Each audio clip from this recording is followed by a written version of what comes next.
There is this tale I'm fond of. It is an Arthurian legend based on ancient England. A sword named Excalibur was plunged into a stone and it remained firmly fixed there.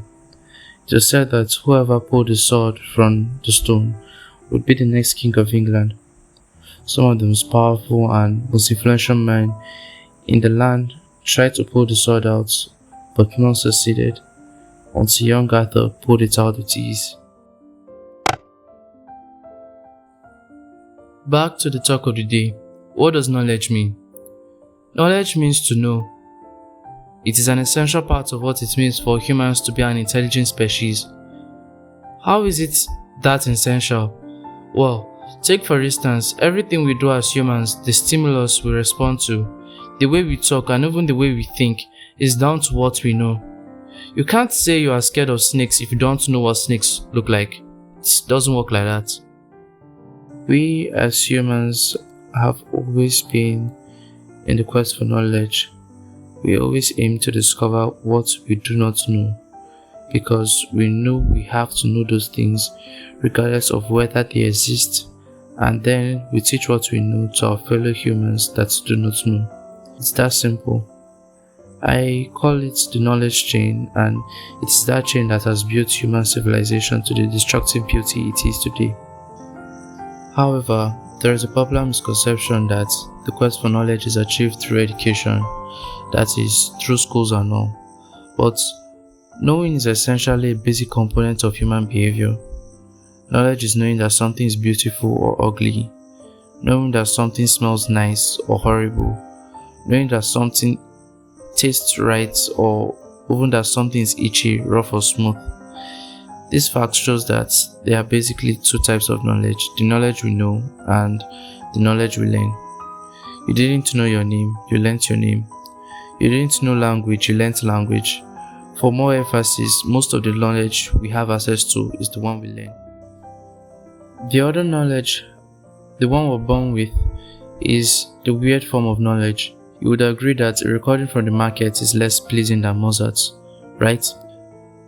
You weren't taught that Mozart sounded better, you know that Mozart sounds better. If you are asked how, any reply other than "I don't know" would be lies. Why? Because no one really knows why. It's part of the complicated mysteries of our brains. However, it should be said that the knowledge we know can be in fact modified by the knowledge we learn. The innate knowledge we have is constantly modified as we learn. We only know Mozart sounds good, but we later learn that it's Mozart that sounds good, and later identify classical music as our favorite music genre. How do we learn knowledge then? Well, we do it every day, and we have been doing it for a long time. You learnt language as a child, from learning how to say daddy or mommy for your parents' satisfaction, to learning your name and eventually learning how to write your name. You later learnt words to communicate with your parents, your friends. Then you suddenly ended up in a building with a stranger that collects money to force you to learn. You later learnt that shouting at a boss will get you fired, and your years of education were probably only to get a certificate.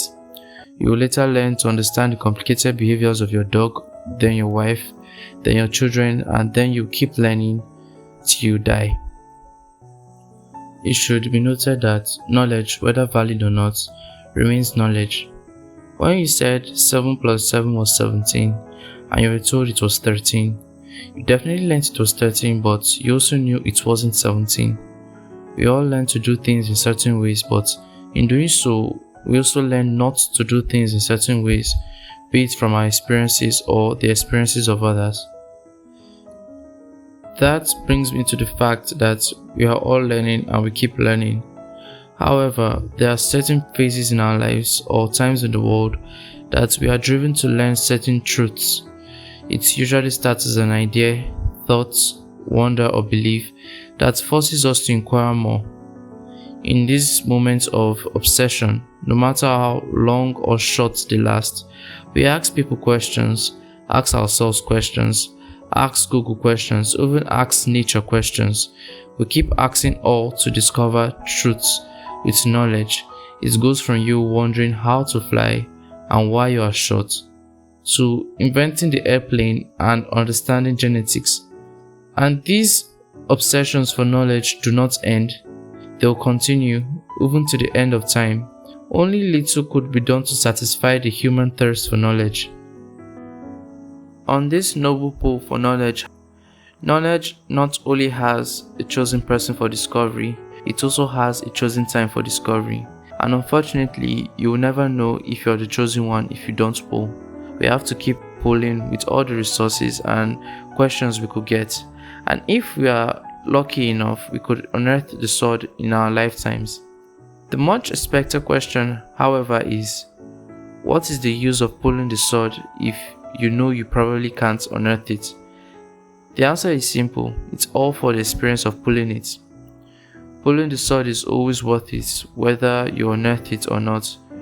We may not be the ones to pull the sword out, but we do learn how to pull the sword better. And if, just if, we are fortunate enough, the experience we've gained would eventually help unearth a sword of our own.